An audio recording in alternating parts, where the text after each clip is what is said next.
DCB മീഡിയയുടെ പുതിയൊരു വീഡിയോയിലേക്ക് സ്വാഗതം. സംസ്ഥാനത്ത് വാർദ്ധക്യകാല പെൻഷൻ, വിധവാ പെൻഷൻ, ഭിന്നശേഷി പെൻഷൻ തുടങ്ങിയ സാമൂഹ്യ സുരക്ഷാ പെൻഷനുകളും സർക്കാർ ധനസഹായത്തോടെ വിതരണം ചെയ്യുന്ന 16 ക്ഷേമനിധി ബോർഡ് പെൻഷനുകളും ലഭിക്കുന്ന 62 ലക്ഷത്തോളം ഗുണഭോക്താക്കളുടെ ഫോൺ നമ്പറുകളിലേക്ക് പെൻഷൻ വിതരണവുമായി ബന്ധപ്പെട്ട മുഖ്യമന്ത്രി പിണറായി വിജയന്റെ സന്ദേശം എത്തിക്കൊണ്ടിരിക്കുകയാണ്.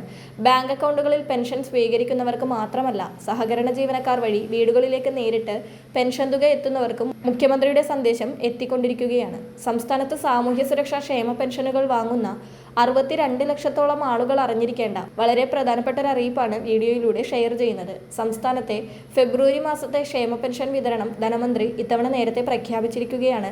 ഏകദേശം 62 ലക്ഷത്തോളം വരുന്ന പെൻഷൻ ഗുണഭോക്താക്കൾക്ക് 2000 രൂപ വീതമാണ് ഫെബ്രുവരി മാസത്തിൽ അക്കൗണ്ടുകളിലേക്കും കൈകളിലേക്കും ലഭിക്കുക. ഈ മാസം 25-ാം തീയതി മുതൽ, അതായത് അടുത്ത ബുധനാഴ്ച മുതൽ ഫെബ്രുവരി പെൻഷൻ വിതരണം ആരംഭിക്കുമെന്നാണ് ധനമന്ത്രി വ്യക്തമാക്കിയിരിക്കുന്നത്. 26 ലക്ഷത്തോളം പേരുടെ ബാങ്ക് അക്കൗണ്ടുകളിലേക്കായിരിക്കും ബുധനാഴ്ച ആദ്യം തുക എത്തി തുടങ്ങുക.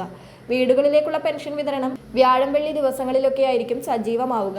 ഇതോടൊപ്പം കേന്ദ്ര സർക്കാരിന്റെ കേന്ദ്രവിഹിതം ലഭിക്കുന്ന 8 ലക്ഷത്തോളം പേർക്കുള്ള തുകയും മുൻകൂറായി സംസ്ഥാന സർക്കാർ അനുവദിച്ചിട്ടുണ്ട്. കേന്ദ്രത്തിൽ നിന്നുള്ള 24 കോടി രൂപ വൈകുന്ന സാഹചര്യത്തിലാണ് പെൻഷൻ മുടങ്ങാതിരിക്കാൻ സംസ്ഥാന സർക്കാർ ഈ തുക കൂടി ലഭ്യമാക്കിയത്. PFMS സംവിധാനത്തിലെ കാലതാമസം ഒഴിവാക്കണമെന്നും നിർദ്ദേശിച്ചിട്ടുണ്ട്. ഇത്തരത്തിൽ ഈ കേന്ദ്രവിഹിതം ലഭിക്കുന്ന 8 ലക്ഷത്തോളം പേർക്ക് ആദ്യഘട്ടത്തിൽ 200, 300, 500 എന്നീ തുകകൾ കുറഞ്ഞായിരിക്കും അക്കൗണ്ടുകളിലേക്ക് എത്തുക. പിന്നീട് നിശ്ചിത ദിവസങ്ങൾക്ക് ശേഷം ഈ തുക അക്കൗണ്ടുകളിലേക്ക് എത്തുന്നതാണ്. ഇത്തരത്തിൽ പെൻഷൻ വിതരണ പ്രഖ്യാപനത്തിന് തൊട്ടു പിന്നാലെ സംസ്ഥാനത്തെ 62 ലക്ഷം ഗുണഭോക്താക്കളുടെ ഫോണുകളിലേക്ക് ക്ഷേമ പെൻഷനുമായി ബന്ധപ്പെട്ട മുഖ്യമന്ത്രിയുടെ അറിയിപ്പും കഴിഞ്ഞ ദിവസം മുതൽ എത്തി തുടങ്ങിയിട്ടുണ്ട്. അതായത് സംസ്ഥാനത്തെ പെൻഷൻ ഗുണഭോക്താക്കളുടെ ഫോൺ നമ്പറുകളിലേക്ക് UDF സർക്കാരിന്റെയും LDF സർക്കാരിന്റെയും പെൻഷൻ തുക താരതമ്യം ചെയ്ത് മുഖ്യമന്ത്രിയുടെ പേരിൽ സന്ദേശം എത്തി തുടങ്ങിയിട്ടുണ്ട്. 2000 രൂപ പ്രതിമാസ പെൻഷൻ വിതരണം ചെയ്യാനായി 1050 കോടി രൂപ അനുവദിച്ചതായുള്ള ചൊവ്വാഴ്ചത്തെ ധനമന്ത്രിയുടെ അറിയിപ്പിന് പിന്നാലെയാണ് ഈ വാട്സപ്പ് സന്ദേശം എത്തി തുടങ്ങിയത്. പെൻഷൻ വാങ്ങുന്ന ഓരോ ഗുണഭോക്താവിന്റെ പേര് രേഖപ്പെടുത്തി അഭിസംബോധന ചെയ്താണ് മുഖ്യമന്ത്രിയുടെ സന്ദേശം ആരംഭിക്കുന്നത്.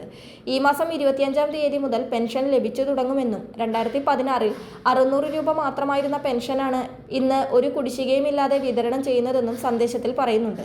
ഈ കരുതൽ ഇനിയും തുടരുമെന്ന് ഉറപ്പോടെയാണ് ഈ സന്ദേശം അവസാനിക്കുന്നത്. സംസ്ഥാനത്തെ ഭൂരിഭാഗം പെൻഷൻ ഗുണഭോക്താക്കൾക്കും ഈ സന്ദേശം ഇപ്പോൾ എത്തിയിട്ടുണ്ട്. തിരഞ്ഞെടുപ്പൊക്കെ അടുത്തു വരുന്ന സാഹചര്യത്തിലാണ് ഇത്തരം സന്ദേശങ്ങൾ എത്തുന്നത്. എന്തായാലും ഫെബ്രുവരി മാസത്തെ പെൻഷൻ വിതരണം 25 മുതൽ തന്നെ ആരംഭിക്കുമെന്ന് മുഖ്യമന്ത്രിയുടെ സന്ദേശവും എത്തിയിരിക്കുകയാണ്. കഴിഞ്ഞ മാസങ്ങളിലൊക്കെ പെൻഷൻ വിതരണ തീയതി പ്രഖ്യാപിച്ചിട്ടും ആ തീയതിയിൽ വിതരണം ഉണ്ടായില്ല. 1-2 ദിവസങ്ങൾക്കൊക്കെ ശേഷമാണ് തുക എത്തി തുടങ്ങിയത്. എന്നാൽ ഇത്തവണ മുഖ്യമന്ത്രിയുടെ സന്ദേശം കൂടി എത്തിയതോടെ ഫെബ്രുവരി 25-ാം തീയതിയിൽ തന്നെ പെൻഷൻ വിതരണം ഉണ്ടാകുമെന്ന ആശ്വാസ വാർത്തയാണ് എത്തിയിരിക്കുന്നത്. വളരെ പ്രധാനപ്പെട്ട ഈ ഒരു ഇൻഫർമേഷൻ മറ്റുള്ളവർക്ക് കൂടി ഷെയർ ചെയ്യുക.